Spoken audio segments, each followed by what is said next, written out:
بسم الله الرحمن الرحيم وكان عاقبتهما أنهما في النار خالدين فيها وذلك جزاء الظالمين يا أيها الذين آمنوا اتقوا الله ولتنظر نفس ما قدمت لغد واتقوا الله إن الله خبير بما تعملون ولا تكونوا كالذين نسوا الله فأنساهم أنفسهم أولئك هم الفاسقون لا يستوي أصحاب النار وأصحاب الجنة أصحاب الجنة هم الفائزون لو أنزلنا هذا القرآن على جبل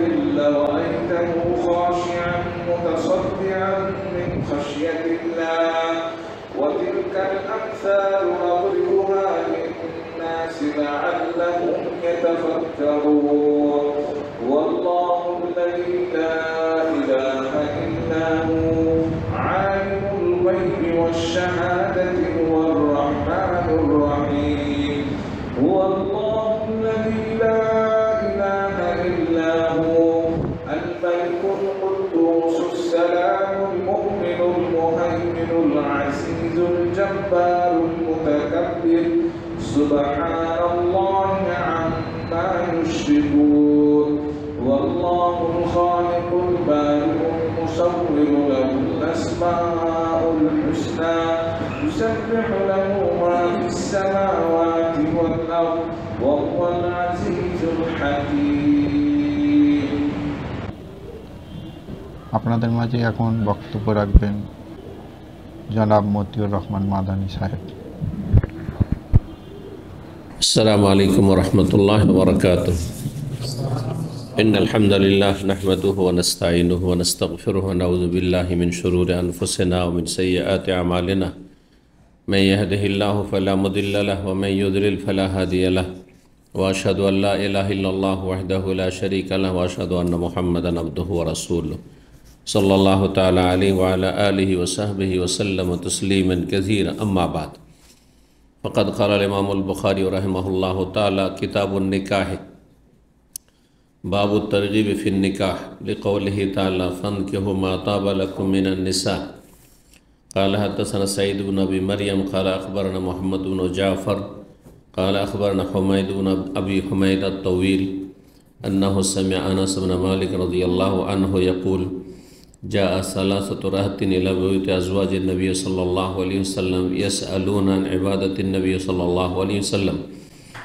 فلما أخبروا كأنهم تقالوها فقالوا وأين نحن من النبي صلى الله عليه وسلم وقد غفر الله له ما تقدم من ذنبه وما تأخر فقال أحدهم أما أنا فأنا أصلي الليل أبدا وقال الآخر أنا أصوم الدهر ولا أفطر وقال آخر أنا أعتزل النساء فلا أتزوج أبدا فجاء إليهم رسول الله صلى الله عليه وسلم فقال أنتم الذين قلتم كذا وكذا أما والله إني لا أخشاكم لله وأتقاكم له لكني أصوم وأفطر وأصلي وأرقد وأتزوج النساء فمن رغب عن سنتي فليس مني সম্মানিত ভাতৃমণ্ডলী আল্লাহ রাব্বুল আলামিনের প্রশংসা এবং প্রিয় নবী সাল্লাল্লাহু আলাইহি সাল্লামের উপর সালাত ও সালামের পর আজ সোমবার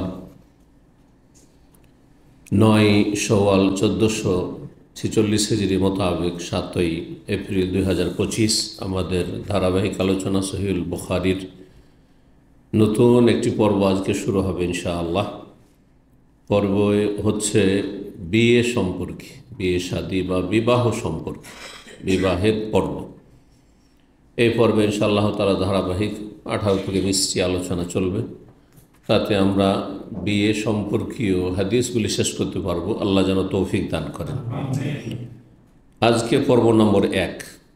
আমরা মাহে রমজানের পরে আবার এক সপ্তাহের বিরতি, আর রমজান মাসে এমনি সহিহ বুখারী দার্স ইফতার ক্যাম্পে দার্স থাকায় বন্ধ ছিল। আর ইফতার ক্যাম্পে যেহেতু নতুন লোকদের সংখ্যা বেশি, যার ফলে সেখানে সহিহ বুখারীর দর্শের চাইতে বিষয়ভিত্তিক আলোচনায় বেশি তাদের জন্য উপকারী। কারণ সহিহ বুখারীর দর্শ প্রাথমিক শ্রেণীর মানুষের জন্য অতটা উপকারী নয় যতটা উপকারী তাদের জন্য বিভিন্ন বিষয়ের উপর প্রাথমিক কিছু আলোচনা, যার মাধ্যমে ইসলামের মৌলিক বিষয়গুলি জানতে পারি। আল্লাহ আমাদের সকলকে তৌফিক দান করেন। তো আল্লাহ রাব্বুল আলামিনের শুকরিয়া আদায় করি। আল্লাহ রাব্বুল আলামিন আমাদেরকে রমজানের পরে আবার ফিরে আসার তৌফিক দান করেছেন, বলুন আলহামদুলিল্লাহ। রমজান পরে আলোচনা শুরু করার আগে একটি গুরুত্বপূর্ণ কথা বলি, তা হচ্ছে যে রমজানে আপনারা যথেষ্ট ইবাদত করেছেন। যারা ইবাদত করেন, যথেষ্ট মানে এই নয় যে খুব যথেষ্ট, কিন্তু নিজের জ্ঞানে, নিজের ইমানি ক্ষমতা, শারীরিক ক্ষমতা অনুযায়ী মোটামুটি ইবাদতবন্দি করেছেন, তাই না? স্বাভাবিক, মানুষ অন্য মাসের তুলনায় বেশি ইবাদত করেছে। যাদেরকে আল্লাহ তৌফিক দিয়েছেন আল্লাহ শুকরিয়া আদায় করেন, আলহামদুলিল্লাহ। আর যারা এখনও ত্রুটিতে রয়েছেন, এখনও ফরজ ওয়াজিবে ঘাটতি রয়েছে, তারা এখনও তওবার সুযোগ আছে। রমজানের রব যিনি আল্লাহ, যিনি তওবা কবুল করেন, তিনি অন্য মাসের রব। সুতরাং রমজানে যিনি তওবা কবুল করেছেন তওবাকারীদের, ইবাদত কবুল করেছেন ইবাদতকারীদের, তিনি রমজানের পরেও যে কোনো সময় যতক্ষণ হায়াত আছে আল্লাহ তওবার রাস্তা খোলা রেখেছেন। আল্লাহ যেন আমাদের সকলকে সর্বদা তওবা করে ভালো মানুষ হওয়ার তৌফিক দান করেন। যে বিষয়টি বলবো এখানে সেটা হচ্ছে মানুষের প্রকৃতির কথা, স্বভাবের কথা। যে মানুষ মেহনতের পরে আর ভালো সময়গুলি চলে যাওয়ার পরে, মোবারক সময় চলে যাওয়ার পরে মানুষের মধ্যে একটা কি চলে আসে? অলসতা চলে আসে। এটা মানুষের স্বভাব। যখন একটু বেশি মেহনত পরিশ্রম করে তারপরে কি চলে আসে? অলসতা চলে আসে, গাফিলতি চলে আসে, একঘেয়েমি চলে আসে, বিভিন্ন কারণে। এক তো শয়তান সুযোগ পায় রমজানের পরে বেশি, শয়তান বাধা ছিল, শয়তান ছাড় পেয়েছে। আর বাধা কোনো কিছু যদি ছুটে যায় তো তখন সক্রিয় হয়ে যায়। সুতরাং শয়তান এখন সক্রিয়, শয়তান এখন বেশি অ্যাক্টিভ মানুষকে গোমরাহ করার জন্য। আর এমনিও মানুষের আল্লাহ রাব্বুল এইভাবে প্রকৃতিতে সৃষ্টি করেছেন যে মানুষ যখন বেশি মেহনত করে তারপরে ক্লান্তি, বিরক্তি বোধ করে, আর তারপরে একঘেয়েমি চলে আসে, একটু গাফিলতি আসে, স্বাভাবিক। এটা অনেকেই কিন্তু অনুভব করবে যে ইবাদতে এখন ওইভাবে মন লাগছে না, অথবা ওইভাবে মেহনত করছেন না, এমনকি ফরজ ওয়াজিব, তো আর সুন্নত নফল তো আছে। সুতরাং এই গাফিলতি থেকে, এই আপনার অলসতা থেকে মুক্তি লাভ করতে হবে। এটা যখন অনুভব করছেন যে আমার মধ্যে একটা গাফিলতি চলে এসছে, তাহলে এর থেকে আপনাকে কী করতে হবে? মুক্তি হাসিল করতে হবে। জি, সুতরাং এই সময়টা একটু মেহনতের চেষ্টা করতে হবে, আবার পুনরায় উঠে দাঁড়াইতে হবে। আল্লাহ যেন তৌফিক দান করেন। বিশেষ করে ফরজ ওয়াজিবে যেন কোনো ত্রুটি ঘাটতি না হয়, এবং সুন্নত নফলের রাস্তা সবসময় খোলা আছে। জি, রমজান মাস যে ইবাদতগুলি করলেন সেগুলির বিকল্প ইবাদত সবসময় আছে, কিন্তু ফরজ হোক আর নফল হোক। রমজানে কি করলেন? সিয়াম পালন করে রোজা রাখলেন, গোটা বছর রোজা রাখার সুযোগ আছে। 6 শাওয়াল আছে, তারপরে সোমবার বৃহস্পতিবার আছে, মাসে 3 দিকে রোজা আছে, নফল সুন্নত রোজার রাস্তা খোলা আছে। এই নয় যে রমজান শেষ রোজা শেষ, আছে, খোলা আছে, যদিও ফরজ নফলের পার্থক্য। তারাবি পড়লেন, যারা শুধু তারাবিতে সীমিত তাদের তারাবিটাই মানে গুরুত্বপূর্ণ বিষয় ছিল। কিন্তু একজন মানুষ যে আল্লাহ ভীরু, যে আল্লাহর সান্নিধ্য লাভ করতে চায়, আল্লাহর সন্তুষ্টি অর্জন করতে চায়, এই ক্ষেত্রে অগ্রগামী চেষ্টা আছে, সে নিজেকে তারাবিতে সীমিত রাখবে না। তারাবির বিকল্প মজুদ রয়েছে, তা হচ্ছে তাহাজ্জুদ আছে। এভাবে দেখুন প্রত্যেকটি ইবাদত যা করে এসছেন সেগুলির বিকল্প আছে। বিকল্প আছে। আল্লাহ যেন আমাদের সকলকে তৌফিক দান করেন। বিষয়বস্তু হচ্ছে কিতাবুন নিকাহ। ইমাম বুখারী রাহিমাহুল্লাহ বলছেন বিসমিল্লাহির রহমানির রহিম। এখানে তার আগে লেখা আছে, এটি ইমাম বুখারীর পক্ষ থেকে নয়, কিন্তু যিনি ইমাম বুখারীর এই কিতাবকে লিখেছেন পাণ্ডুলিপি, তখন কিছু কিছু পাণ্ডুলিপিতে বিসমিল্লাহ আছে, যার ফলে প্রিন্টে সেটা বিসমিল্লাহ এসেছে। এই জন্য দেখা যাচ্ছে সবগুলি অধ্যায়, সবগুলি পর্বে বিসমিল্লাহ নেই। তো ইমাম বুখারীর পক্ষ থেকে হইলে প্রত্যেকটা পর্বে বিসমিল্লাহ থাকতো। তো কিতাবুন নিকাহ, এই পর্ব হচ্ছে কিসের? বিয়ের পর্ব। জি, নিকাহ আরবিতে বিয়েকে কি বলা হয়? বিবাহকে নিকাহ বলা হয়, জাওয়াজও বলা হয়। তাজাওয়াজ মানে বিয়ে শাদী করা, জৌজ থেকে, জৌজ স্বামী, জৌজাতুন স্ত্রী, তো জাওয়াজও বলা হয়। তো নিকাহ পর্ব।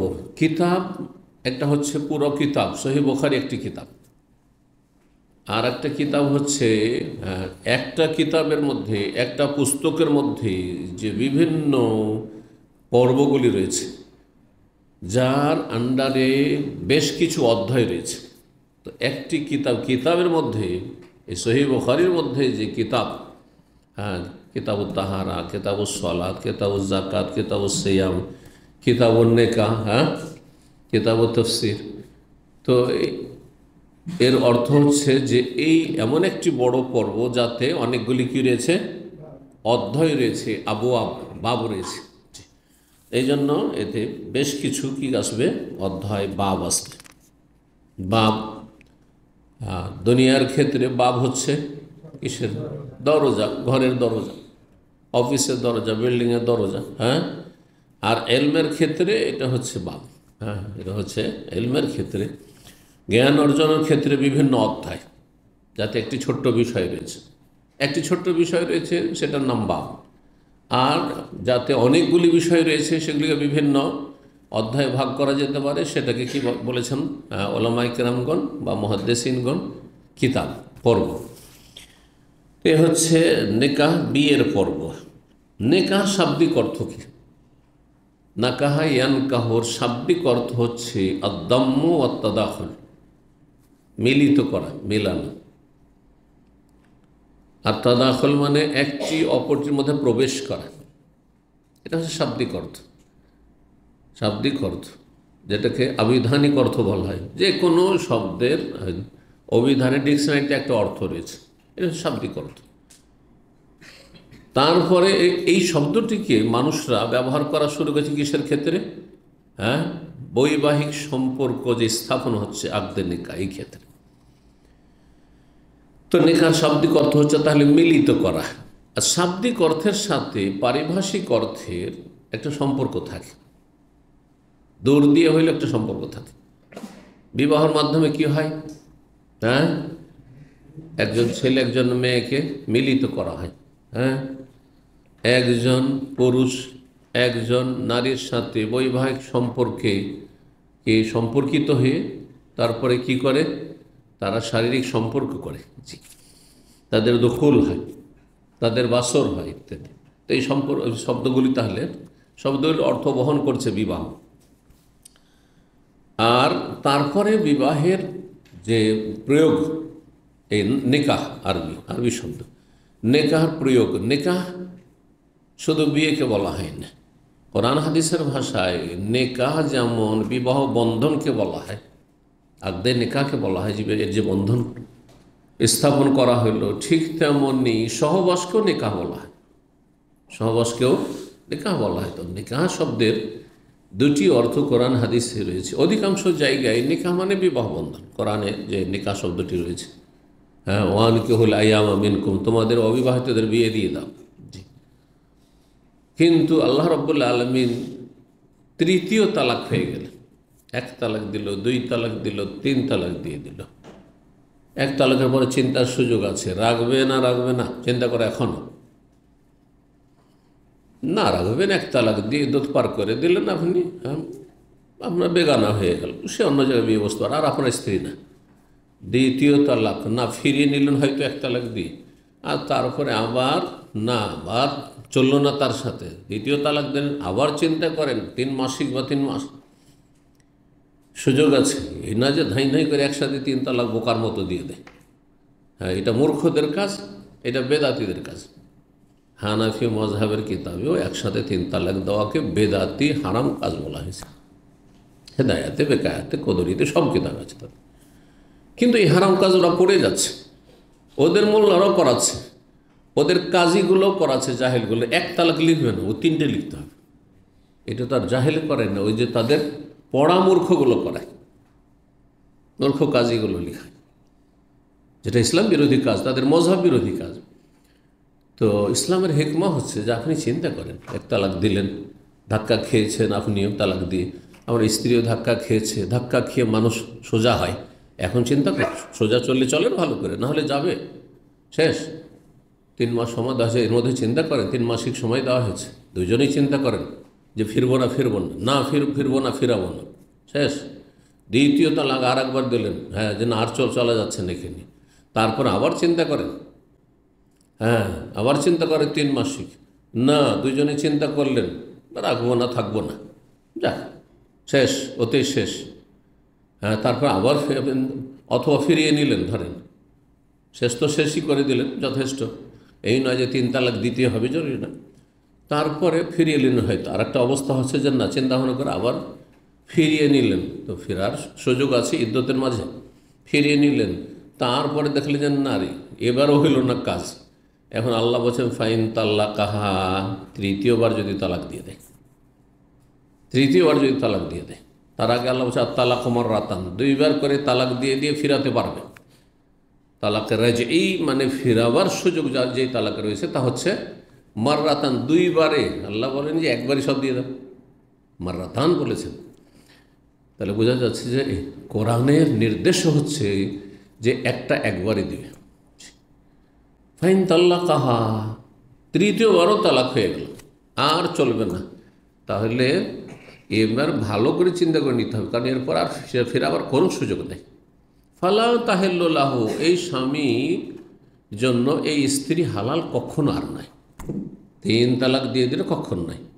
হাত্তা তানকিহা যাওজান, একটি শুধু রাস্তা আছে, যদি সেই মহিলার, সেই মেয়েটির অন্য কোথাও স্বেচ্ছায় বিয়ে হয়।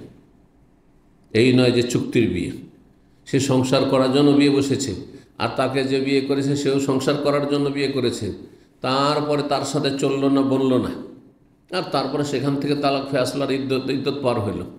তারপরে অন্য কেউ বিয়ে করতে পারে, তুমি আগের স্বামী যে তোমার সাথেও কোনো সম্পর্ক করে, তুমিও বেগানা, তুমিও করতে পারো, অন্যরা পেগাম দিতে পারে, তুমিও পেগাম দিতে পারো। এটা হচ্ছে শরীয়ত। এখানে যে কথাটি আমি দেখাবার জন্য আয়াত পড়লাম, এতগুলি মাসলা বলা আসলে উদ্দেশ্য নয়। কোনটি? শব্দের প্রয়োগ, যে নেকার মানে সহবাস হয়। কোত্থেকে? হাত্তা তানকিহা যাওজান গায়রা, অতক্ষণ হালাল হবে না স্ত্রী তৃতীয় তালাক যে দিয়ে দিল তার জন্য, ওই স্বামীর জন্য, যতক্ষণ পর্যন্ত অন্য স্বামী কি না করবে, বিয়ে করে সহবাস না করবে। এখানে শুধু বিয়ে যথেষ্ট নয়। তাহলে তানকিহা মানে এখানে তো জামিয়া, সহবাস করতে হবে। ধরেন একজন স্বামী বিয়ে করলো, একজন লোক বিয়ে করলো, তালাক প্রাপ্তা কোনো মহিলাকে 3 তালাক পেয়েছে কারো স্বামী থেকে, আগের স্বামী থেকে, আর তারপরে বিয়ে শুধু করলো, আর তার সাথে মিলিত হলো না, সহবাস হলো না, হালাল হবে আগের স্বামীর জন্য? না, হালাল কখনো হালাল হবে না। তাহলে হাত্তা তানকিহা, যতক্ষণ পর্যন্ত বিয়ে না করে নেবে, তো বিয়ে করা তো যথেষ্ট নয়। তাহলে এখানে নিকাহ মানে সহবাস, বিয়ে করবে আর বিয়ের মাধ্যমে সহবাস হইতে হবে। যদি জেনার সহবাস হয়, হবে হালাল হবে? যে 3 তালাক খেয়েছিল, বাদ পেয়েছিল, আর তারপরে তখন জেনা ব্যভিচার করেছে কোন পুরুষের সাথে, আর তারপরে আগের স্বামীর কাছে ফিরে আসতে চা, হবে না? হবে না। তার হচ্ছে নেকাহ, বিয়েও হইতে হবে আর সহবাস হইতে হবে। যে কথাটি বলছিলাম যে নেকার 2টি শব্দ, 2টি অর্থ হয়ে থাকে। একটা হচ্ছে যেটা প্রসিদ্ধ, সেটা হচ্ছে নেকাহ মানে বিয়ে, বিবাহ, আর নেকাহ মানে সহবাস হয় আরবি ভাষায়। নেকাহ বিয়ে কাকে বলে জানা আছে, সেটা হচ্ছে ছেলে এবং মেয়ের মাঝে হ্যাঁ, মহিলা মহিলাতে বিয়ে হয় না, আর পুরুষ পুরুষে বিয়ে হয় না।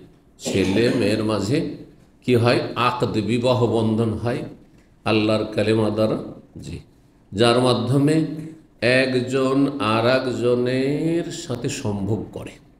এটা উভয় পক্ষ থেকে, একদিক থেকে শুধু নয়, উদ্দেশ্য এটি একটি বিয়ের উদ্দেশ্য। আরেকটি হচ্ছে প্রজন্ম বাড়ায়, প্রজন্ম বাড়াবে, জি। তো এই হচ্ছে বিয়ে। তো তাহলে বিয়ে সম্পর্কে শাব্দিক আমাদের তাহকিক হয়ে গেল, আলোচনা হয়ে গেল। এখন বিয়ের হুকুম, আর তারপর আমরা হাদিস নিয়ে আলোচনা করি। বিয়ের হুকুম কি? হুকুম বলতে, যখন হুকুম বলবো তখন কি বুঝায়? হুকুম কয়টি? 5টি। তাই 5টির একটিতে আপনাকে ফেলতে হবে।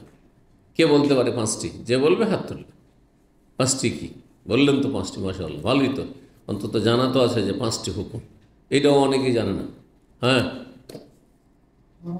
ফরজ, হ্যাঁ, ফরজ ওয়াজিব একই জিনিস। ফরজ বলেন বা ওয়াজিব বলেন একই, ওর বিপরীত।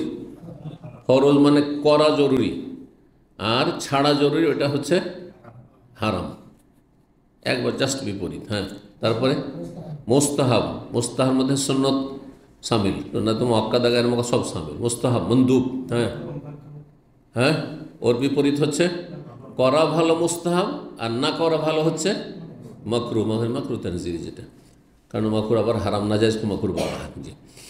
তো হ্যাঁ, কয়টি হয়ে গেল? 4টি হলো তাহলে।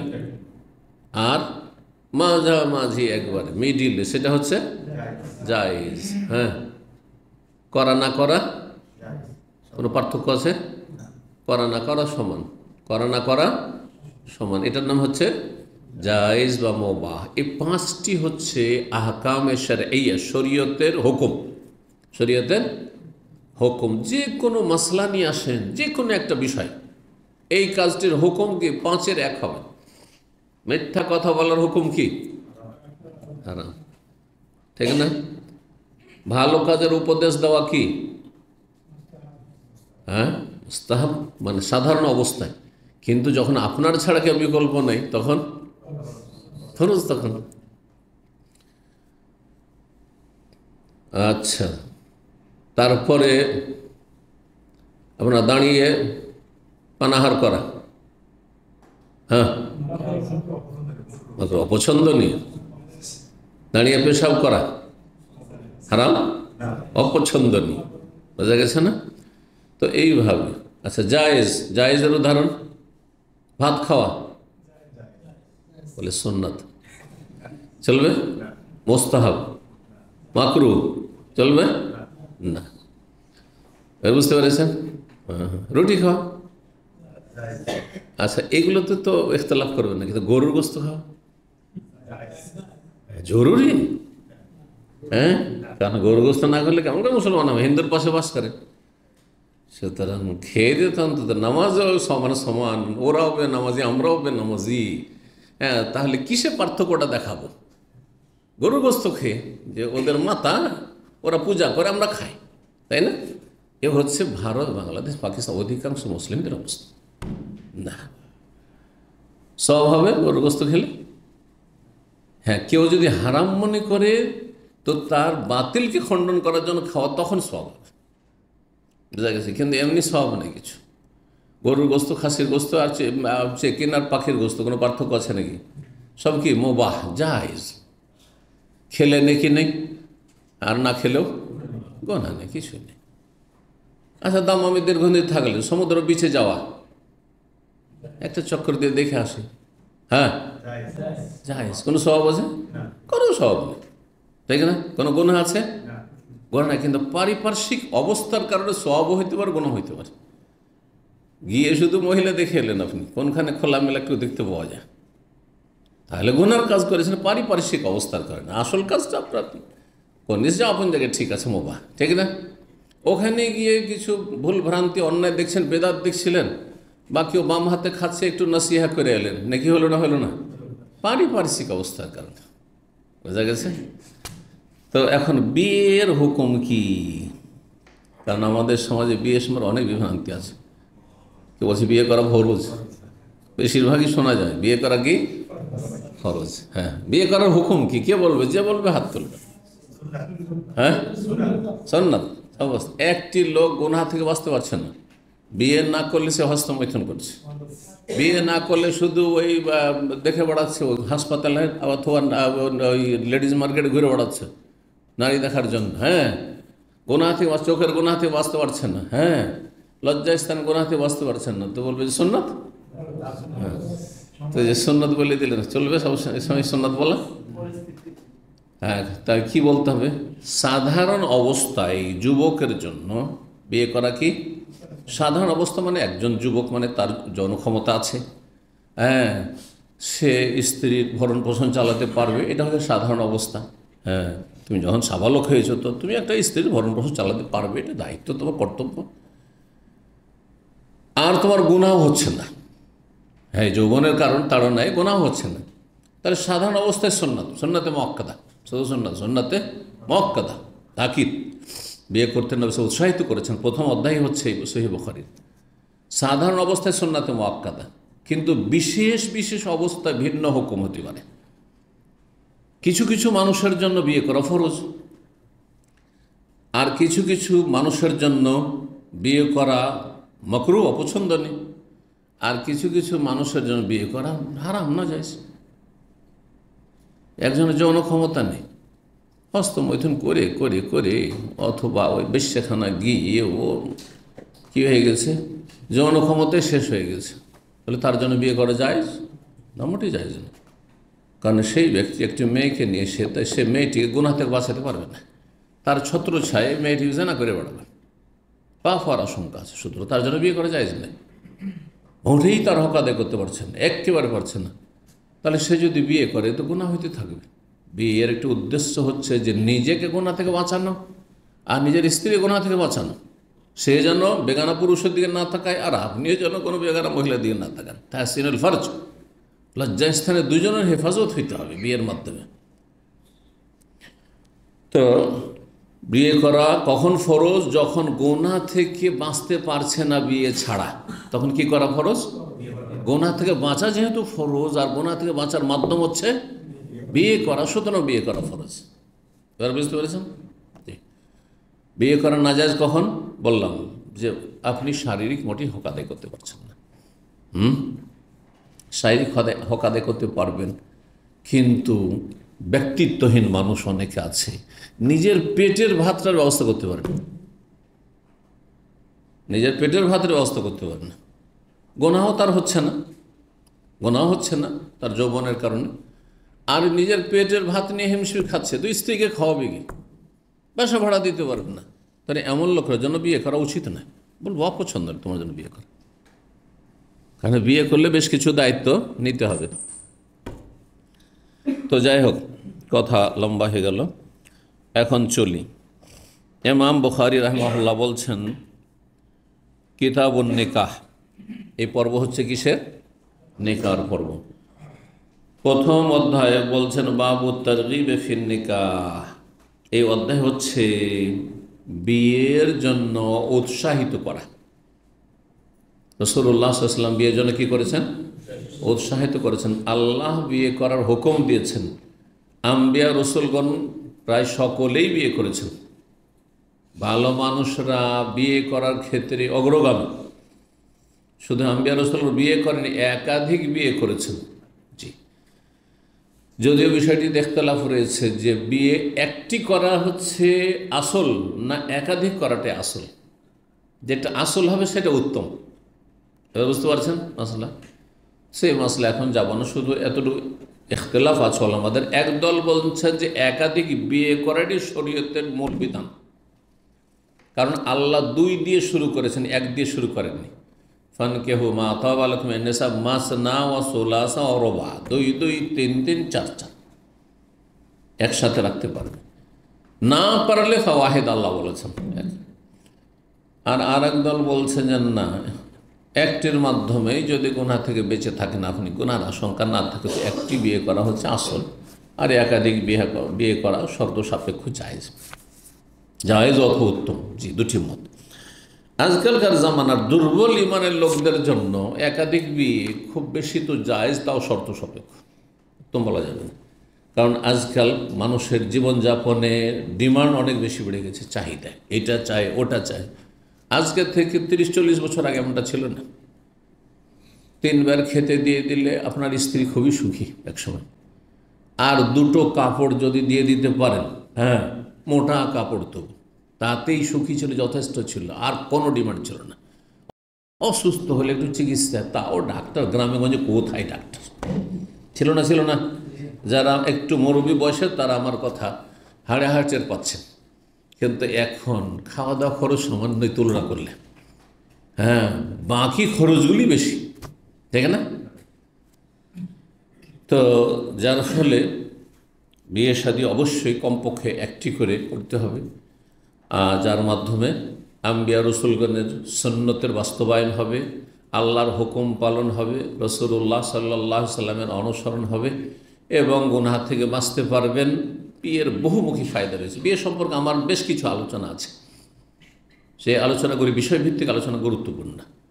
হ্যাঁ, বিয়ের উদ্দেশ্য সম্পর্কে, তারপরে বিয়ের সুন্নত বিদাত সম্পর্কে ইত্যাদি, এই আলোচনাগুলি অবশ্যই শুনবেন। তাহলে সহিহ বুখারীর এই আলোচনাগুলি, কারণ অনেক লম্বা যেহেতু সহিহ বুখারী আলোচনা হবে, তো এত আলোচনায় হয়তো গিয়ে হারিয়ে যাবেন। কিন্তু সেই আলোচনা 3-4টা আলোচনা মোটামুটি শুনলে বিয়ে সম্পর্কে আপনার সম্যক জ্ঞান আসবে, একটা নলেজ আসবে। তো বাবু তারগিব ফিন নিকাহ, এই অধ্যায় হচ্ছে বিয়ের জন্য উৎসাহিতকরণ। ইসলাম উৎসাহিত করেছে। দলিল কি উৎসাহিত করেছে? লিকাউলিহি তাআলা, যেহেতু মহান আল্লাহর বাণী, মানে এটি দলিল। সূরা নিসার আয়াত নম্বর 3, ফানকিহু, তোমরা বিয়ে করো। আল্লাহ কি বলছেন? বিয়ে করো, মা তাবা লাকুম, যা তোমাদের পছন্দ লাগে। পছন্দ লাগে, পছন্দ দেখে বিয়ে করো। এই জন্য একজন পুরুষ একজন নারীকে দেখবে, এটা হচ্ছে আসল হচ্ছে হারাম, কোন অবস্থায় দেখা যাবে না। একজন পুরুষ যুবক একজন মহিলাকে দেখবে, এটা হারাম। ব্যতিক্রম একমাত্র শুধু পাত্র পাত্রীকে প্রস্তাব যখন দেবে আর বিয়ের জন্য ইচ্ছুক হবে, তখন তাকে দেখতে পারবে। যাকে বিয়ে করার ইচ্ছুক তাকে দেখতে পারবে। যাকে বিয়ে করতে চায় সেজন্য দেখতে চাইছে, তার বোনকে দেখতে পারবেন না এবং তাকে অন্য কেউ দেখতে পারবেন না। এমনকি আমাদের দেশে শুধু বাপে সীমিত নাই, বাপকে দেখতে না দিলে তো বাপ মনে হয় সংসারকে উচ্ছেদ করে দেবে। এত মূর্খামি আমাদের সমাজে রয়েছে যে বাপকে যদি বলে ছেলে যে বাবা বিয়ে তো আমি করবো তোমার জন্য শরীয়তে, কিন্তু আজকাল প্র্যাকটিসিং যুবক যেসব, এরা গিয়ে যদি বাপকে এই কথা বলে, তাহলে বাংলার জমিনে আর ওর ভাত নেই, তাই না? তাহলে কত অজ্ঞতা কাজ করছে আমাদের সমাজে, অথচ এটি শরীয়ত। আর অনেক জায়গায় এরকম ঘটনা ঘটছে, ছেলের জন্য বউ দেখতে গিয়েছে, আর যাওয়ার পরে তারই পছন্দ হয়ে গেছে, ও বিয়ে করে নিয়ে বসে আছে। জি হ্যাঁ, এইসব ঘটনা অনেক আমাদের সব জানা আছে। জি, তারপরেও এসব হোক আর নাই হোক, জায়েজ কোথায়? জায়েজ কোথায়?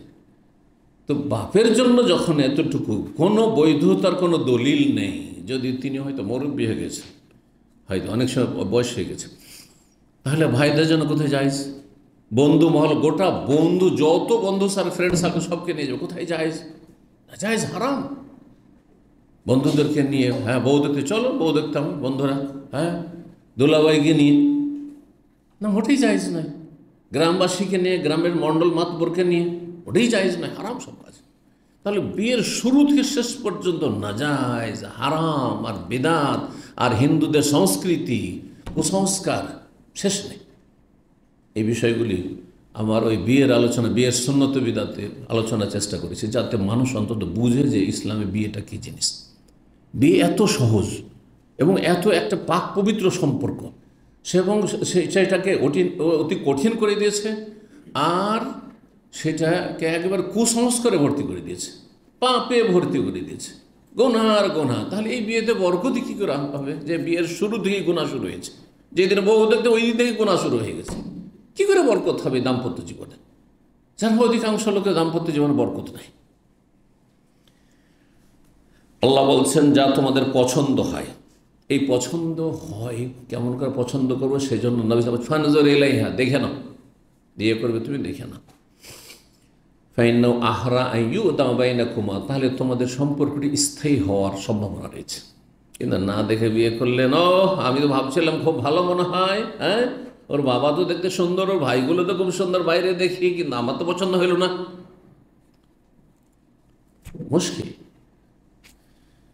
মিনান নিসাই, নারীদের থেকে, তাহলে নারীর সাথে বিয়ে হয়েছে। ফানকিহু মা তাবা লাকুম মিনান নিসা, আল্লাহ নির্দেশ এটি, তাই না? আল্লাহ শুধু বিয়ে করতে বলেননি, অভিভাবকদেরকে বলেছেন বিয়ে দাও অবিবাহিতদের। সূরা নূরে আল্লাহ বলছেন ওয়া আনকিহুল আয়ামা মিনকুম, তোমাদের মধ্যে যারা অবিবাহিত অবিবাহিতা, আর বিশেষ করে মেয়েদের, কারণ মেয়েদের দায়িত্ব ফরজ হচ্ছে অভিভাবকের উপর, ছেলেদের বিয়ে দেওয়া ফরজ নয়।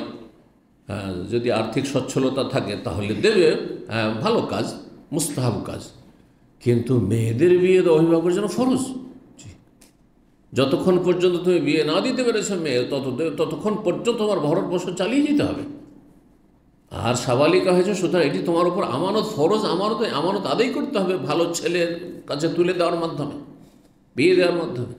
ওয়ানকিহুল আয়ামা মিনকুম, তোমাদের মধ্যে যেসব অবিবাহিতা রয়েছে তাদের বিশেষভাবে বিয়ে দিয়ে দাও, এমনকি আর্থিকভাবে সহযোগিতা করো। বাপ ছাড়া অন্যরাও, সমাজে গরিব ছেলেরা আছে বিয়ে করতে পারছে না, আর সমাজে সমাজপতিরা রয়েছে যাদের কাছে পুঁজিপতি আছে, পয়সাওয়ালা আছে, সচ্ছল লোক রয়েছে, তোমরা তাদের বিয়ে দেওয়ার ব্যবস্থা করো, এতে তারাও সামিল। অসালেহীনা মিন ইবাদিকুম, তোমাদের যারা দাস, যদি তারা ভালো মানুষ হয়, ভালো মানুষ হয়ে বাঁচতে চায়, তাদেরও বিয়ে দাও। দাসদেরও আল্লাহ বিয়ে দিতে বলেছেন। আর বিয়ে করার ক্ষেত্রে চিন্তা করবে না যে না খেয়ে মরে যাব, কি করে সংসার চালাবো। আল্লাহ বলছেন ইয়াকুনু ফুকারা ইউগনিহুমুল্লাহু মিন ফাদলি, তারা যদি ফকির গরিব হয়, দরিদ্র হয়, অভাবী হয়, আল্লাহ বিয়ে করলে, আল্লাহর ভরসা করে বিয়ে করেন, তাহলে কি করবেন? ইউগনিহুমুল্লাহ, তাদেরকে আল্লাহ সচ্ছল করে দেবেন, অভাব মুক্ত করে দেবেন, মিন ফাদলিহি, তার অনুগ্রহপূর্বক। এই জন্য ইবনে মাসউদ রাদিয়াল্লাহু তাআলা এই আয়াতের তাফসীরে বলেছেন মান আরাদাল গিনা ফালিয়াতাযাওয়াজ, কেউ যদি সচ্ছল হতে চায়, আর্থিক সচ্ছলতা নিয়ে আসতে চায়, তাহলে বিয়ে করুন। আর বিয়ে করব না পায়ে দাঁড়ায় কোনোদিন বরকত হবে না।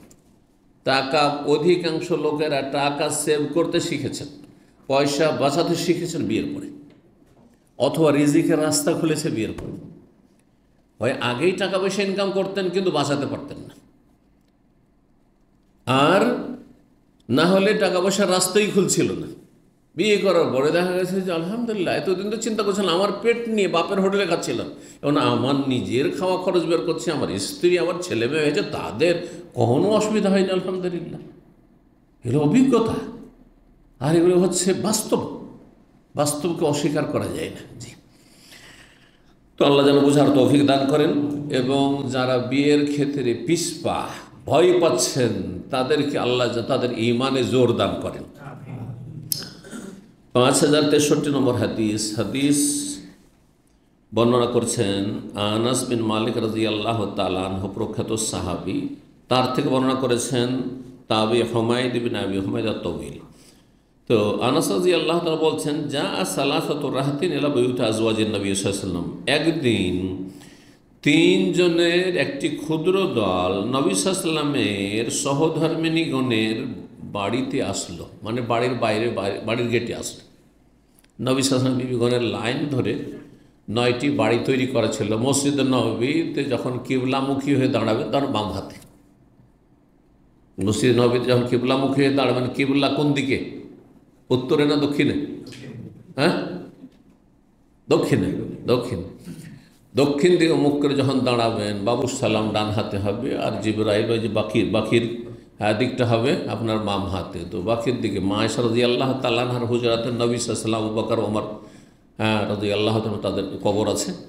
আর তারপরে লাইন ধরে 9 স্ত্রী কি ছিল, ছোট ছোট যেন আমাদের গ্রামে ঘর থাকতো একসময়, খড়ের ঘরের যুগে বা টালির ঘরের যুগে, যে 1-2টা রুম আছে, আর সামনে একটু উঠান আঙ্গিনা আছে, আর তারপরে ঘেরা আছে, যে বাইরে মহিলারা বেরোবে, ঘেরা আছে। মোটামুটি পর্দাওয়ালা বাড়ির কথা বলছে, বেহায়া বেপর্দা বাড়ির কথা তো বাদ দেন, খোলা ময়দান ছাড়া আছে, গোটা গ্রাম দেখছে। কিন্তু একটা মুসলিমের বাড়ি এমন হবে যে আপনি গরিব মানুষ, একটা রুম কোনো রকম খড়ের ঘর অথবা মাটির ঘর তৈরি করতে পেরেছেন, আর তারপরে আপনি আঙ্গিনায় ওখানে আপনার স্ত্রী, আপনার মেয়েরা বা বউরা উঠা বসা করবে, চলাফেরা করবে আর কাজকর্ম করবে, আর আপনি একটা বেড়া দিয়ে ঘিরে দেন, অন্তত টাটি দিয়ে ঘিরে রাখেন। তো এইভাবে ছিল। জি, তো নবী সাল্লাল্লাহু আলাইহি ওয়াসাল্লামের বিবিগণের বাড়িতে একদিন 3 জন লোক আসলা। রাহাত বলা হয় ক্ষুদ্র দলকে, 3 থেকে 10 পর্যন্ত বলা হয়, এই জন্য সালাসাত রাহাত, 3 জনের একটি দল আসলো। কি জন্য এসেছিল? তারা একটি বিষয় জিজ্ঞাসা করার জন্য। কি? নবী সাল্লাল্লাহু আলাইহি ওয়াসাল্লামের ব্যক্তি জীবন, এবাদতের জীবন, যে নবী সাল্লাল্লাহু আলাইহি ওয়াসাল্লাম এবাদত বন্দেগীর কোয়ালিটি কেমন, রাত্রে কি করেন, দিনে কি করেন, রোজা রাখেন তো কেমন রাখেন, আর তাহাজ্জুদ পড়েন তো কেমন তাহাজ্জুদ পড়েন, এই বিষয়গুলি জানার জন্য দরজার বাইরে এসেছে আর জিজ্ঞাসা করছে পর্দার আড়াল থেকে। ইয়াসআলুনা আন ইবাদাতিন নবী সাল্লাল্লাহু আলাইহি ওয়াসাল্লামের ইবাদত বন্দেগী সম্পর্কে তারা জিজ্ঞাসা করছিল। ফালাম উখবিরু, যখন তাদেরকে পর্দার আড়াল থেকে বলা হলো যে নবী সাল্লাল্লাহু আলাইহি ওয়াসাল্লাম রাত্রে তাহাজ্জুদও পড়েন, আবার ঘুমানো, দিনে মাঝে মাঝে সিয়াম পালন করেন, নফল রোজাও রাখেন, আর তারপর মাঝে মাঝে কি করেন, পানাহারও করেন, দিনে দুটোই করেন। কান্নাহু তাকাল্লুহা, তাদের মন মানসিকতা দেখে বা কথাবার্তা শুনে মনে হলো যে তারা নবী সাল্লাল্লাহু আলাইহি ওয়াসাল্লামের ইবাদতকে স্বল্পই মনে করল। তাকাল্লুহা কালিল থেকে, কালিল মানে কালিল, হ্যাঁ, আর ওর বিপরীত কাসির কালিল, তাকাল্লুহা কম মনে করলে। আরে নবী, ওরা ভাবছে নবী মানে সারা রাত ঘুমান না, উনি সারা রাত মনে হয় ইবাদত করছেন, নবী মানে সারা জীবন মনে হয় দিনে পানাহার করেন না। হ্যাঁ, এটা শুধু নবীর ক্ষেত্রে নয়, ভালো যদি আলেম হয়, হ্যাঁ, আলেমদের সম্পর্কে জনগণের ধারণা যে আলেম উনি আবার বাচ্চাদেরকে সময় দেন, হ্যাঁ, উনি আবার বাচ্চাদেরকে কোলে নেন, হ্যাঁ, বাচ্চাদেরকে আদর করেন, হ্যাঁ, স্ত্রীকে সময় দেন, এরকম অনেকে কিন্তু এরকম ভাবে, অনেকে ভাবে এরকম। যে আমার জীবনে এরকম এক ঘটনা, নতুন এক জায়গায়, যেই যুগে একসময় মদিনায় আসার আগে শিক্ষকতা করেছি, ওখানে ফ্যামিলি গেছি, তখন আমার এক মেয়ে সম্ভবত ছিল, অথবা এক মেয়ে এক ছেলে ছিল। তো গিয়েছি, তো একজন মহিলা মাস্টার রয়েছে, মহিলা লেডি টিচার প্রাইমারি স্কুলের, সেই সভাপতি, মাদ্রাসা সভাপতির বৌমা।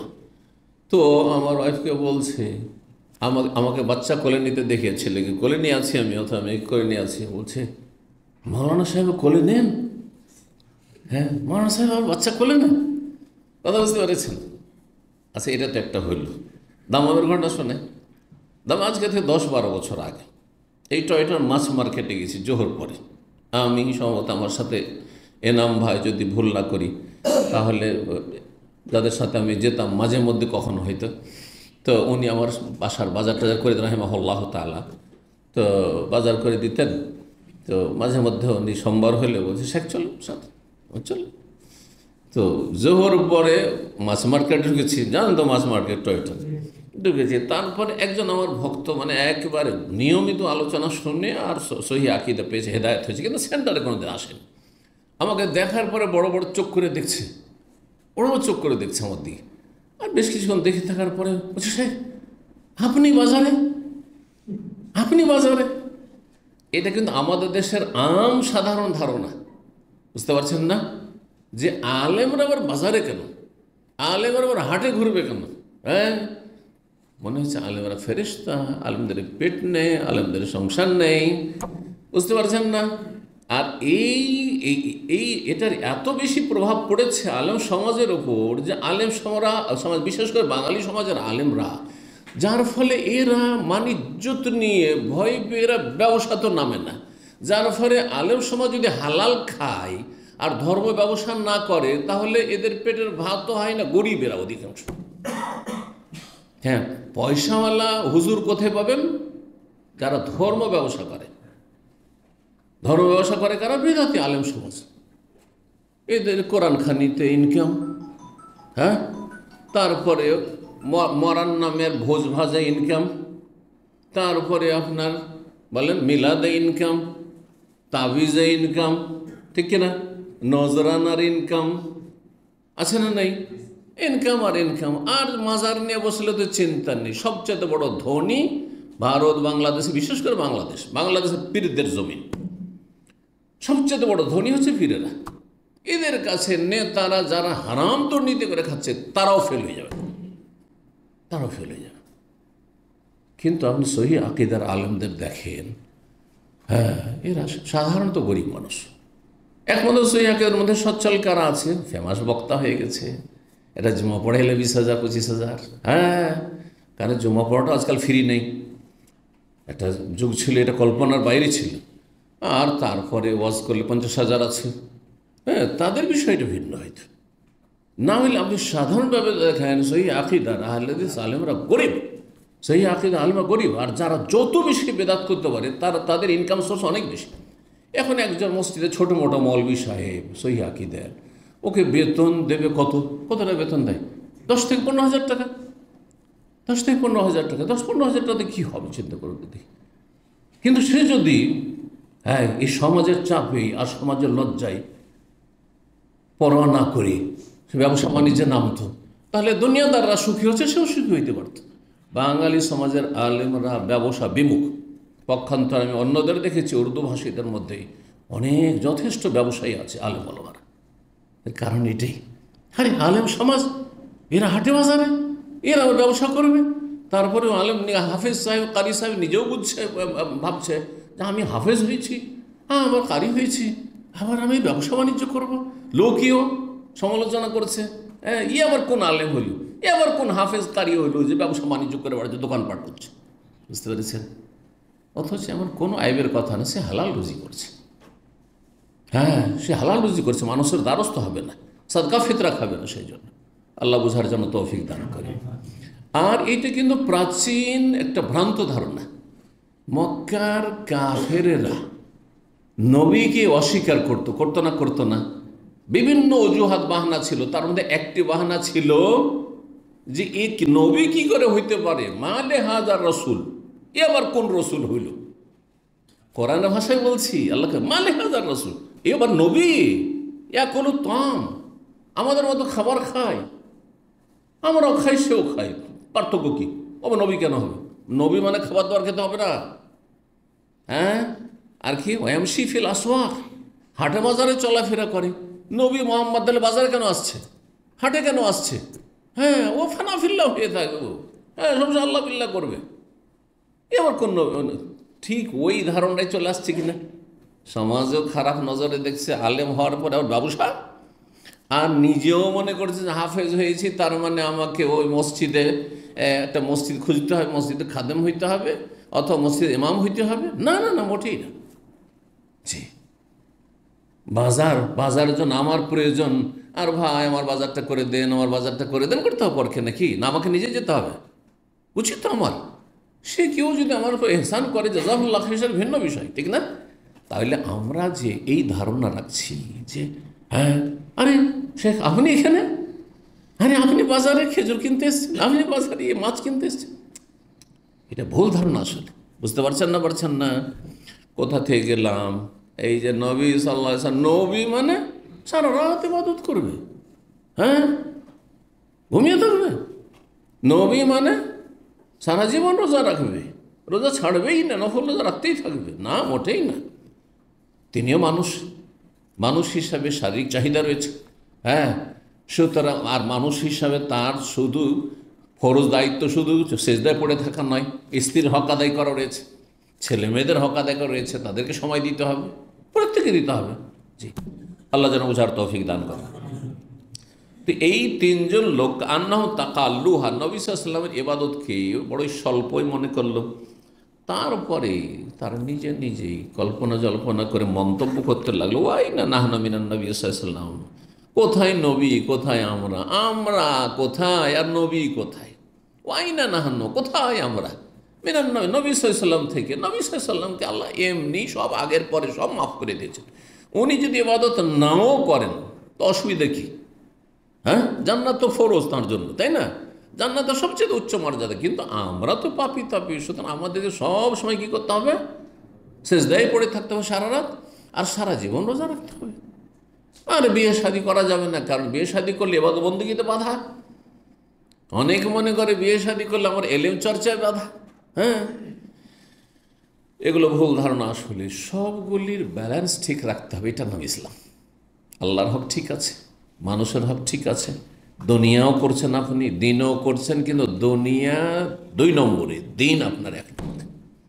আপনার আখেরাতের চিন্তা, ঘুম থেকে উঠেই আপনার আখেরাতের চিন্তা। আগে ফজরে উঠবো, ফজর ঠিক, আর তারপরে তখন অন্য কাজ। এই নয় যে ফজরের সাথে সাথে ডিউটি, সেজন্য ফজরে জাগলাম।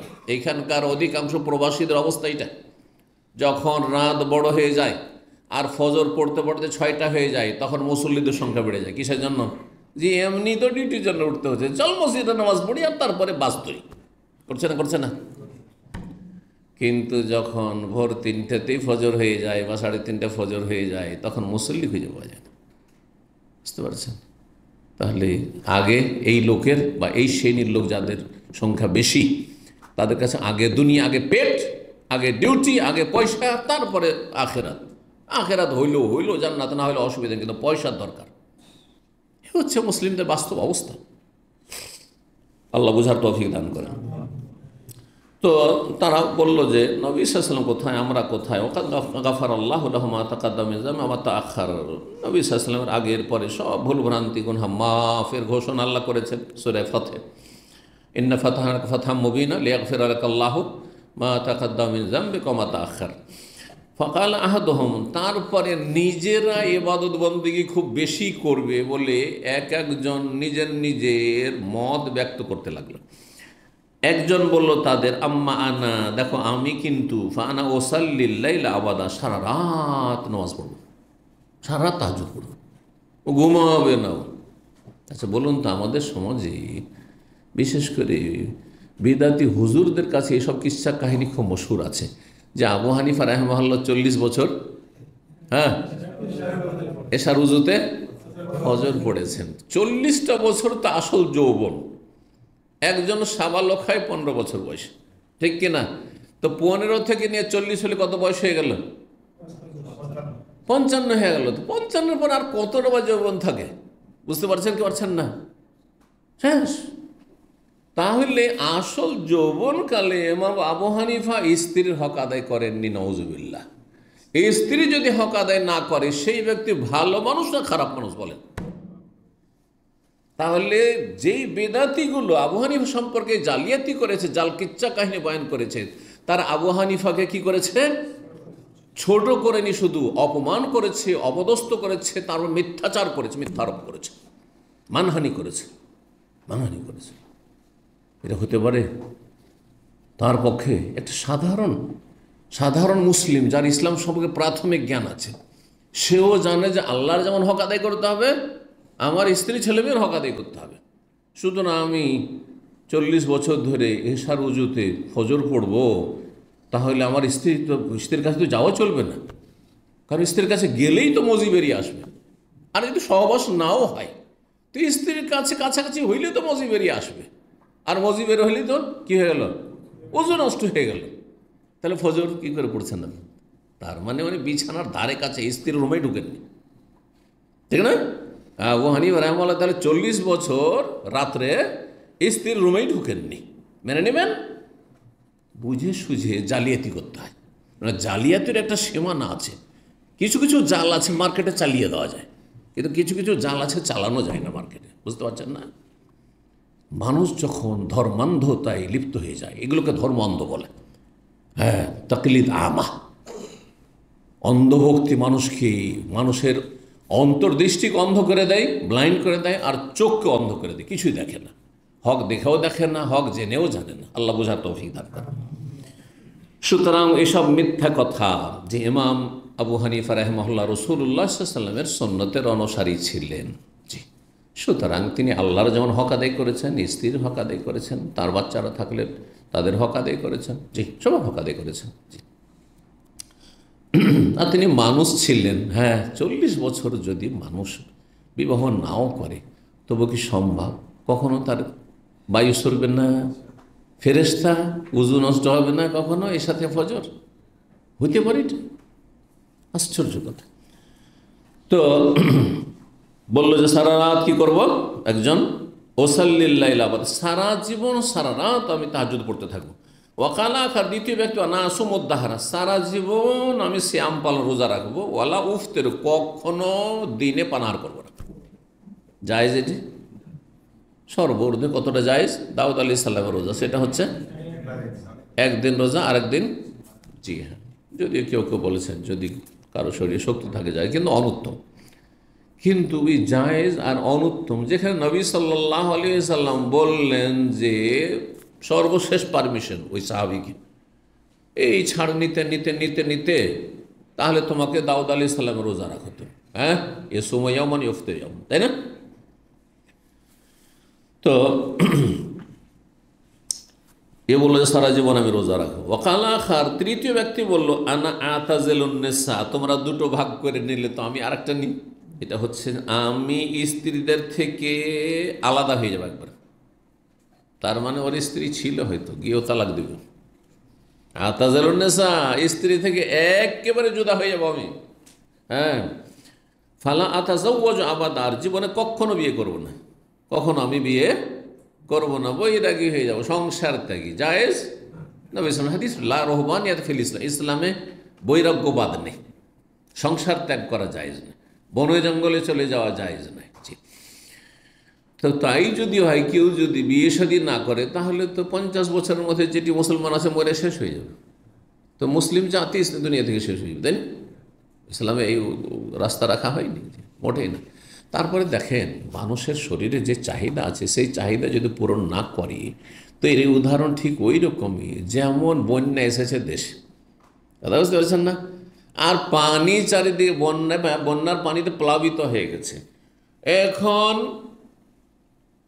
আপনি যদি বাঁধ দেন যে আমাদের গ্রামে পানি ঢুকতে দেবো না, বাঁধ দেন, কোনো দিক থেকে পানি ঢুকতে দেবো না, তাহলে কি হবে?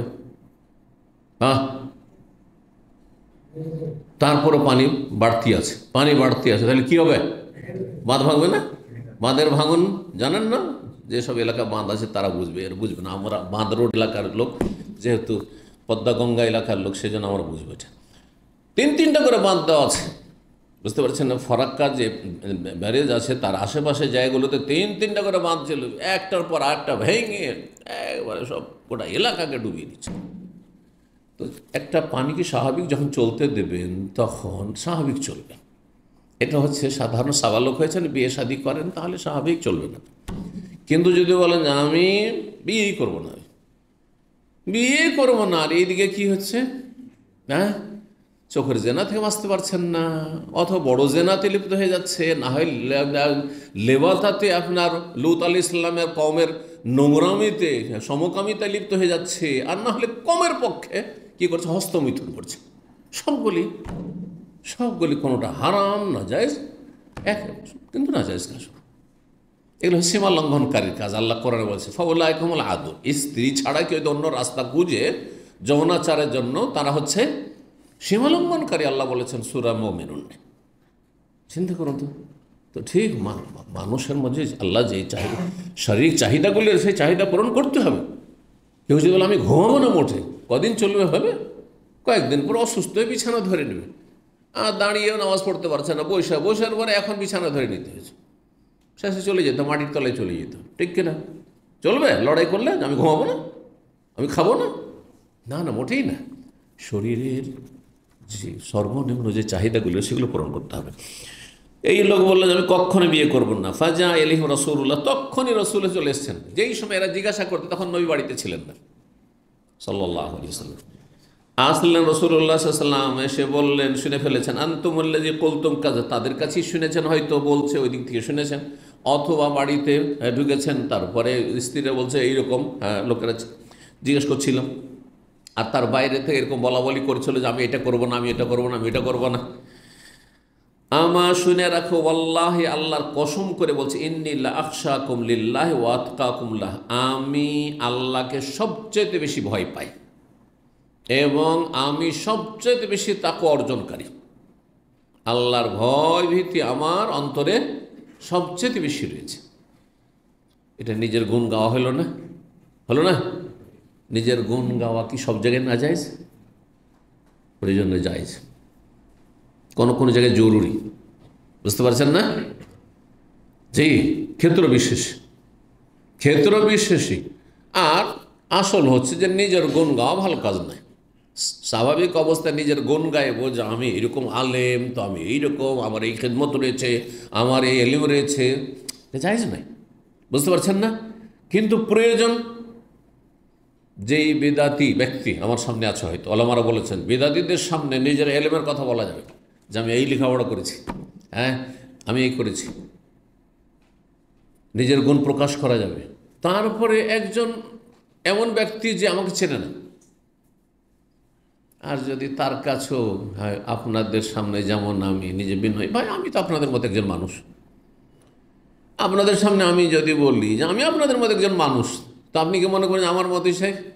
হ্যাঁ, আমার যে পেশা সেই পেশায়, আমার যেমন এলেম সেরকমই আপনি জানছেন আমাকে, ঠিক কিনা?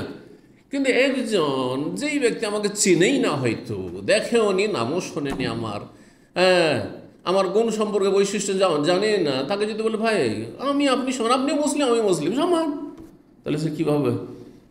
হ্যাঁ, তারপরে যদি বলি যে ভাই আপনি এটা করছেন ঠিক না, কে বললো? বলবে না? মজার গল্প শোনেন, এই যে হাইল বাদি, এখানে বাদি আজ থেকে 15 বছর আগের কথা, এক সেলুনে যেত, ওখানে আমাদের বাচ্চাদের ছেলে মেয়েদের মাদ্রাসাগুলি ওখানে ছিল। জোহর পড়ে আমি মসজিদ থেকে আসছি, এসে দেখছি যে কয়েকটা ছেলে ওই দোকানে কাজ করে অথবা সেখানে কাজ করে, ওরা আসছে, বাসা থেকে নামছে। ওখানে একটা নিউ মুসলিম ছিল, সেই ছেলেটা নামাজি ছিল, ব্রাহ্মণবাড়িয়া, ও আমার কাছে ইসলাম গ্রহণ করেছিল, তো ওর কাছে গিয়ে যেতাম আমি। তো বাকি ওই যে ছেলে আশেপাশে আরও সেলুন আছে, ছেলেগুলো নামলো ওখানে, তখন জিজ্ঞেস করলাম, যেহেতু বাসা থেকে নামতে দেখছি জোহরের সময়, তাই বললাম যে আপনারা মুসলিম না? বলছে হ্যাঁ। তো নামাজ পড়লেন? বলছে পড়লাম। যে কোথায়? যে বাসায় পড়লাম। তো যে বাসায় কি এভাবে নামাজ হবে? আমাকে কিন্তু চেনে না তখন, এই শেখ মতিউর রহমান ওইভাবে চেনে, খাস লোকেরা চেনে, 2005-এর ওই কালের আর কি। তো যাই হোক, আমাকে কি বলছে জানেন? একেবারে এই ভাষায়, যে কে বললো হবে না, হ্যাঁ কে বললো বাসায় নামাজ হবে না, বুঝতে পারছেন? ও যদি আপনাদের মতো জানতো, এই কথাটা কি বলতো যে কে বললো নামাজ হবে না, বুঝতে পারছেন কি না? তাহলে ওখানে আমাকে বলতে হবে কি না যে আমি মদিনা ফারেক, হ্যাঁ আমি দাওয়াত সেন্টারে একজন শেখ দায়ী, বলতে হবে কি হবে না? সেখানে যদি বলে ভাই আমি আপনি সমান, তাহলে তো মাথায় চড়ে নিও, মূর্খ। এই তো বাঙালি হোটেলে বসেন, সবাই মুফতি, যতগুলো খেতে আসছে আর খাওয়াচ্ছ সবাই মুফতি। কিন্তু বাঙালি হোটেলে 2005-07 পর্যন্ত বসতাম, হ্যাঁ অন্য হোটেলে কোনো হইচে আওয়াজ পান, আরবি হোটেলে বসেন একটা হইচে আওয়াজ শুনবেন, তো বাঙালি হোটেলে মাছের বাজার চলছে, কথা ঠিক কিনা? চিন্তা করুন আপনি। যার ফলে পরিবেশটা আমার কাছে খুব অপছন্দনীয়, বাঙালি বুফিয়ার পরিবেশ। আর তারপরে এখানে হয় গীবত চলছে, আর না হলে ফতুয়া চলছে, আর সবাই মুফতি, শুনবে কি সবাই ফতুয়া। একজন বলছে এটা জায়েজ, আর বলছে না জায়েজ, চলছে তর্ক চলছে এদের। এই হচ্ছে আমাদের জাতি, এলেম লাগে না ফতোয়া দেওয়ার জন্য, আল্লাহ হেদায়েত দান করুন। তো রাসূলুল্লাহ সাল্লাল্লাহু আলাইহি সাল্লাম নিজের গুণ গাইলেন। প্রয়োজন এখানে, আমি তোমাদের মধ্যে সবচেয়ে বেশি আল্লাহকে ভয় করি, আর আমি বিয়ে করেছি, আমি দিনে পানাহার করি, আমি রাত্রে ঘুমাই। কি মনে করো তুমি যে তুমি সারা রাত সেজদায় পড়ে থাকলেই তুমি আল্লাহকে পেয়ে যাবে? না, একদিকে ঝুঁকে যাবে, একদিকে ঝুঁকে গেলে কাজ হবে না। ইসলামের ব্যালেন্সটা ঠিক রাখতে হবে, মাপকাঠি ঠিক রাখতে হবে। লাকিন্নি আসুম, শোনো আমি কিন্তু রোজা রাখি, মাঝে রোজা রাখি, ও উফতেরও মানে নফল রোজা রাখি, শুধু রমজান নয়, সোমবার বৃহস্পতিবার রাখতেন, হ্যাঁ এভাবে আরও রাখতেন হয়তো। ও উফতেরও, এবং পানাহারও করি দিনে। অবসাল্লি, রাতে আমি তাহাজ্জুদ পড়ি। ও আর কোদ, ঘুমাই। রকুদ মানে ঘুমানো, যে নম, তাহাসাবহুম আয়কাজ অহম রকুদ, সূরা কাহফে রয়েছে, রকুদ মানে নাইম। তো আর কোদ আমি ঘুমাই। ও আতাজাওয়াজুন নিসা, আর আমি নারীদেরকে বিয়ে করে রেখেছি, একজন স্ত্রীকে নয়, একাধিক বিয়ে করে রেখেছি। ফামান রাগিবান সুন্নতি, শোনো সুতরাং কেউ যদি আমার আদর্শ থেকে, সুন্নত থেকে মুখ ফিরিয়ে নেয়, বিমুখ হয়, এড়িয়ে যায়, তাহলে ফালাইসা মিন্নি, সে আমার দলভুক্ত না। কেউ যদি বলে আমি বিয়ে করব না, তাহলে নবীর দলের না। কেউ যদি বলে যে বিয়ে করা ইসলাম পালনে বাধা, তাহলে ইসলামই থাকবে না। বুঝতে পারছেন না? ইসলামই থাকবে না। এইরকম ভাষা অনেকে ব্যবহার করে মূর্খতার কারণে। আমি এমন হাফেজকে জানি যেগুলো জাহেল হাফেজ, আল খালিজ। ঘটনাগুলো বাস্তব থেকে বলি তাহলে আপনারা বুঝবেন। একজন এখানে হাফেজ ওই মসজিদে নামাজ পড়েতে একসময়, অনেক আগে। তো ও কোন একটা ভুল কাজ করেছে, তখন একজন বলছে এটা ওরা ঠিক হইল। তখন বলছে আমি শুনছি, ওখানে আছি। তো বলছে ইসলাম যদি পদে পদে পালন করি তো এক পা আগানো যাবে না। কথাটা শুনলেন? এই কথা কিন্তু আমাদের অহরহ বলে। হয়তো কোনো মহিলা পর্দা করছে না, চেহারা খুলে ঘোরাফেরা করছে। আপনি কী হবে, চেহারা খুলে কেন ঘোরাফেরা করছেন? পর্দা ভালো করে করে। বলছে ইসলাম পালন করলে এক পা চলা যাবে না। বলে না, বলে না? কেউ দাঁড়িয়ে রাখেন না, রাখছেন না, এটা গোনা। কিন্তু যদি বলেন যে ইসলাম পালন করে মানে দাঁড়িয়ে রাখলে এক পা চলা যাবে, তো কুফরি হয়ে যাবে এটা। তার মানে আপনি ইসলামের ওপর মিথ্যাচার করলেন, অপবাদ দিলেন যে ইসলাম হচ্ছে উন্নতিতে বাধা, ইসলাম আমার প্রোগ্রেসে ডেভেলপে বাধা, ইসলাম আমার সফলতায় বাধা। কুফরি কথা এটি, এত সোজা কথা নয়। জি, আল্লাহ বোঝার তৌফিক দান করেন। তো আমার দলভুক্ত নয়, সেটা ওর সেন্সের উপর কাজ করছে। কখনো কখনো উম্মত থেকে বেরিয়ে যখন বলে যে না বিয়ে করা হারাম, বিয়ে করা আমি করবো না, আমি করবো না বিয়ে, অর্থাৎ বিয়ে আমি মানি না, তাহলে কুফরি হয়ে যাবে। কিন্তু যদি বলে যে বিয়ে করলে ব্যস্ততা বেড়ে যাবে, সেই জন্য আমি আসলে বিয়ে করতে চাই না, তাহলে একটা সুন্নতের খেলাফ কাজ করলো, কিন্তু সে বিয়ে আপনারা করেন, আমি আমার জন্য একটু বাধাই মনে করছি, সেটা ভিন্ন বিষয়। অথবা আমি এই জন্য ফ্রি হতে চাইছি। ইবনে তাইমিয়া রাহিমাহুল্লাহ বিয়ে করেছিলেন, অবিবাহিত ছিলেন, জীবনে বিয়ে করেননি। তো তাকে ছাত্ররা জিজ্ঞাসা করেছেন, লক্ষ লক্ষ ছাত্র থাকে, ইমাম ইবনে তাইমিয়া, ইমাম আবু হানিফা, শাফি, মালিক, আহমদ, সেই মর্যাদার ইমাম, বিয়ে করেননি। তো ছাত্ররা জিজ্ঞাসা করলেন, ওস্তাদ আপনি বিয়ে করলেন না, আপনার গোটা বয়স চলে গেল, বিয়ে করলেন না কেন? উত্তরে কি বলেছিলেন? যদি আমি বিয়ে করি তো আমার স্ত্রীর জুলুম করা হবে, বিয়ে করলে আমার স্ত্রীর ওপর কী হবে? জুলুম করা হবে, আমি জালেম হয়ে মরবো, আমি চাই না, এটা জুলুম করতে চাই না, হক আদায় করতে পারবো না। অধিকাংশ সময় জেলে থেকেছেন, জালেমদের জেলে থেকেছেন। আর তারপরে যে সময়টা থেকেছেন তিনি বিভিন্ন বাতিল ফিরকার বিরুদ্ধে তিনি কলম ধরেছেন, বক্তব্য করেছেন, এত ব্যস্ত থেকেছেন যে তার কাছে সময় ছিল না যে স্ত্রীকে সময় দেওয়া। তো এই সময় আমি সময় দিতে পারছি না, তো বিয়ে করবো কি? যদি আপনি সময় না দিতে পারেন তাহলে বিয়ে করা উচিত না। অনেকেই রুজি রোজগারের জন্য এত লেগে, আমি এসেছি বিদেশে, আমি 5 বছর যাব না, তাহলে আপনি বিয়ে করেন না। এই না যে বিয়ে করে বেঁধে রেখে চলে আসলেন দেশে, মোটেই না, জায়েজ না। আপনি বিয়ে করেন, একবারই ফাইনাল যাবেন তখন বিয়ে করেন। আর না হলে অনুমতি নিয়ে আসতো, 4 মাসে বেশি থাকলে আপনাকে অনুমতি নিয়ে আসতে হবে। জি, হয় থাকবে আর না হয় চলে যাবে সে। কিন্তু এই নয় যে 2 বছরে ছুটি পাচ্ছেন অনেকে, 1 বছরে ছুটি পাচ্ছেন, 3 বছর 4 বছর যাচ্ছেন না। অবিচার, এগুলো জুলম স্ত্রীর। আল্লাহ বোঝার তৌফিক দান করেন। তো কথা লম্বা হয়ে গেছে, আর একটি হাদিস রয়েছে, শেষ করিনি যাতে অধ্যায়টা শেষ হয়ে যায়। 5064 নম্বর হাদিস। হাদিস বর্ণনা করেছেন উরওয়া, তিনি বলছেন আন্নাহু সাআলা আয়েশা, তিনি জিজ্ঞাসা করলেন তার খালা আয়েশা রাদিয়াল্লাহু তাআলা আনহা কান কওলিহি তাআলা, মহান আল্লাহর এই বাণীর তাফসীর সম্পর্কে, কি ওয়াইন খিফতুম আল্লাহ তুকসিতু ফিল ইয়াতামা, সূরা নিসার আয়াত নম্বর 3, তার একটা অংশ তো বললাম একটু আগে, তাই না, যে তোমরা বিয়ে করো, 2 2 3 3 4 4। তার আগে রয়েছে ওয়াইন খিফতুম, তোমাদের যদি আশঙ্কা হয়, মানে ভয় পাও যে আল্লাহ তুকসিতু ফিল ইয়াতামা, তোমরা এতিমদের ক্ষেত্রে কি করতে পারবে না, সুবিচার করতে পারবেন না। এতিম নারীদের ক্ষেত্রে, এতিম মানে এতিম পুরুষ নয়, ফিল ইয়াতামা এতিমতুনের বহু বচন। এতিম মেয়েকে বিয়ে করলে ইনসাফ করতে পারবো না, অবিচার হয়ে যাবে, অন্যায় হয়ে যাবে, তাহলে তোমরা এতিম মেয়েকে বিয়ে করিও না। ফানকিহু, তাহলে অন্য জায়গায় কোনো মেয়েকে বিয়ে করো যে মেয়ে এতিম নয়। ফানকিহু, তাহলে তোমরা বিয়ে করো মা তাবা লাকুম, তোমাদের যা পছন্দ হয়, মিনান নেসায় নারীদের থেকে, অন্য নারীদের থেকে। মাসনা 2 করে, মানে একসাথে 2 স্ত্রী রাখতে পারো।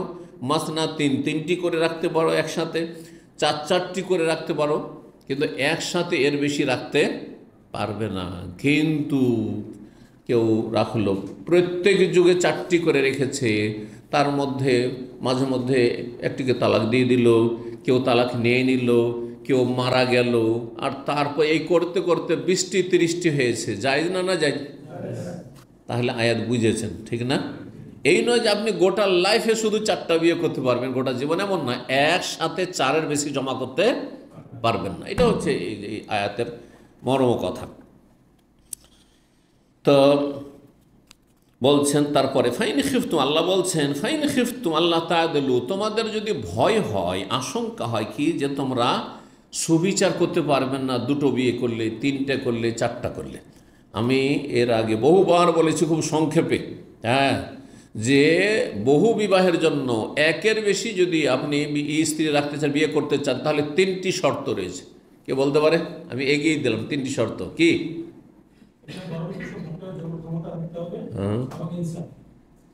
3টি একবার চমক করে বলেন, সুন্দর করে। আর একটু মোটামুটি হয়ে গেছে, কিন্তু সুন্দর করে বলতে হচ্ছে। হ্যাঁ হ্যাঁ হ্যাঁ, আচ্ছা বলে দিয়েছে সব, ওইভাবে আমি চাই না। আমি চাইছি ইমানি শক্তি। 3 জায়গায় শক্তি, 3 জায়গায় শক্তি। ইমানি শক্তি, শারীরিক শক্তি, আর্থিক শক্তি। মনে থাকবে এরকম করে? শক্তি 3 জায়গায় শক্তি। ইমানি শক্তি, যে আমি আল্লাহর ভয় এতটা আছে যে আমি অবিচার করব না, জুলুম করব না, যে ছোটটার দিকে ঝুঁকে যাব, অথবা বড়টার চাপে বড়টার কাছে গোলাম হয়ে যাবো, ওই ছোটটাকে ঝুলিয়ে রেখে দেবো, বা অবিচার করব, এটা হবে না। একবার নিউট্রাল ইমানি শক্তি আমার আছে। আর শারীরিক শক্তি 2 করেছি, 2কে গুনাহ থেকে বাঁচাইতে পারবো, মানে সহবাসের ক্ষমতা আছে। একটা সহবাসের ক্ষমতা নেই, একটা অসন্তুষ্ট, আর আরেকটা বিয়ে করে বসে চলবে না? চলবে না। তাহলে শারীরিক শক্তি লাগবে। হ্যাঁ। তৃতীয়, আর্থিক শক্তি। একজন লোকের জানি যে 2 স্ত্রীকে এক বিছানায় নিয়ে এক রুমে ঘুমায়, জায়েজ না? মোটেই জায়েজ না। মাঝে মধ্যে আপনি 2 স্ত্রীকে নিয়ে বসে আছেন, শুয়ে আছেন এমনি, কিন্তু আপনি রাত কাটাবেন আপনি 2 স্ত্রীকে নিয়ে এক বিছানায়, মোটেই জায়েজ নাই।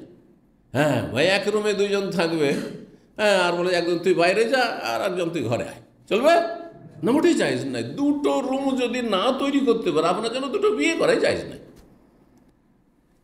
কি বুঝলেন? হ্যাঁ, আজকালকার জামানে সেটাও যথেষ্ট নাই।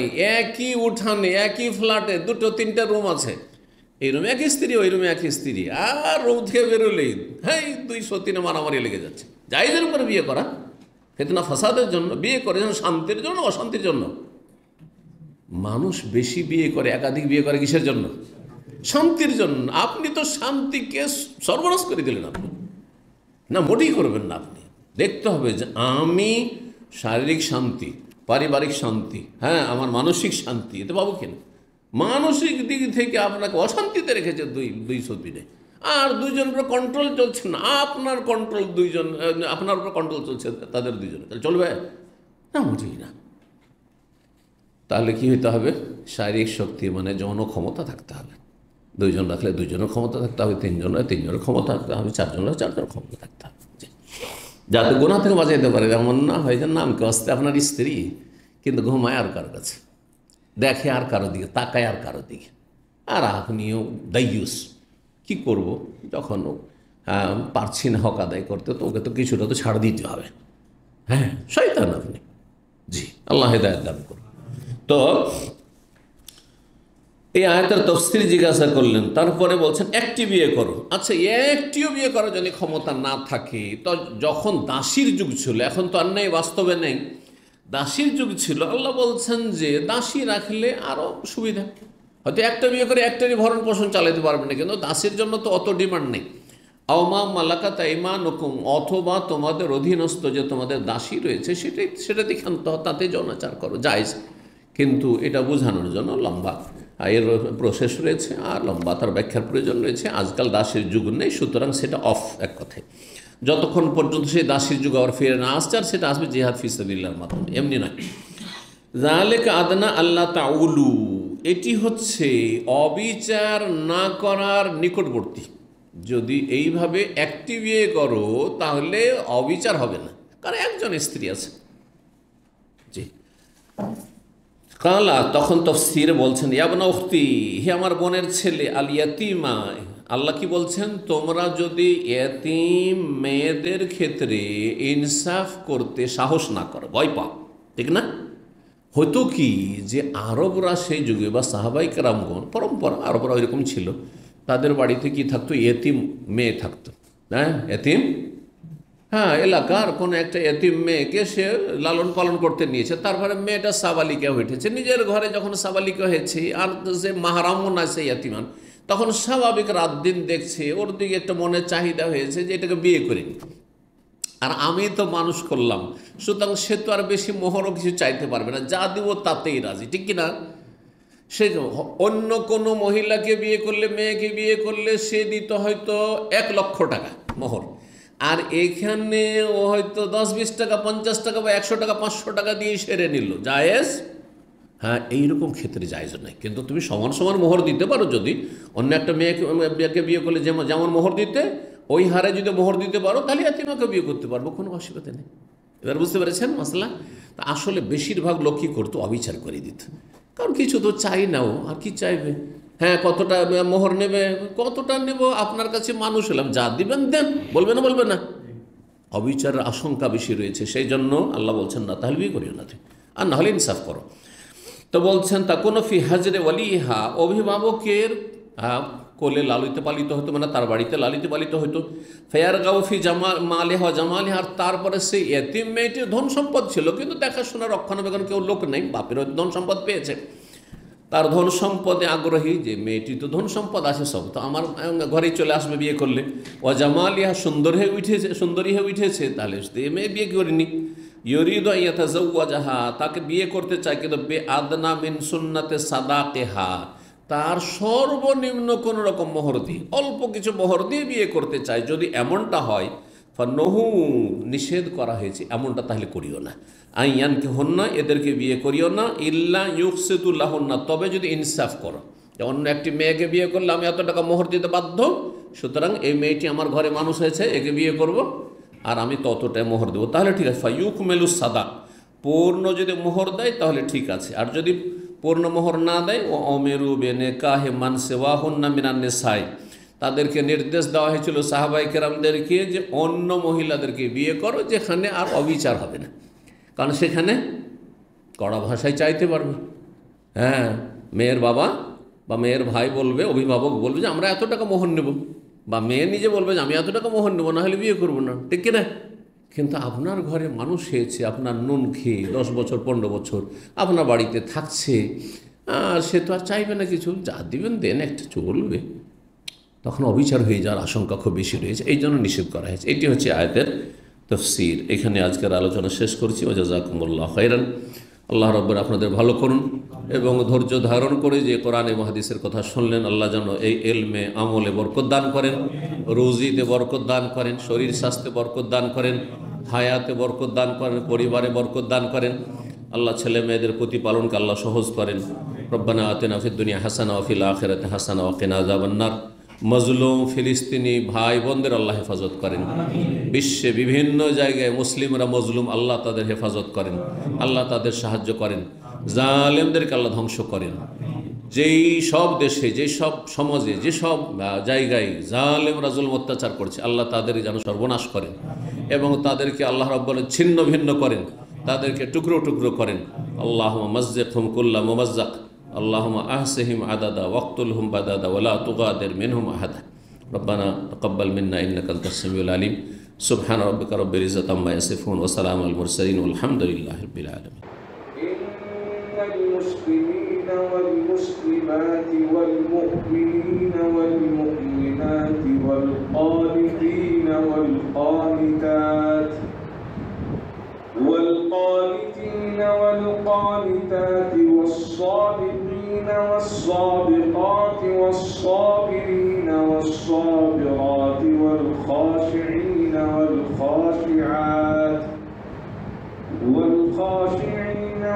والخاشعات والمتصدقين والمتصدقات والصائمين والصائمات والحافظين فروجهم والحافظات والذاكرين الله كثيرا والذاكرات أعد الله لهم مغفرة وأجرا عظيما.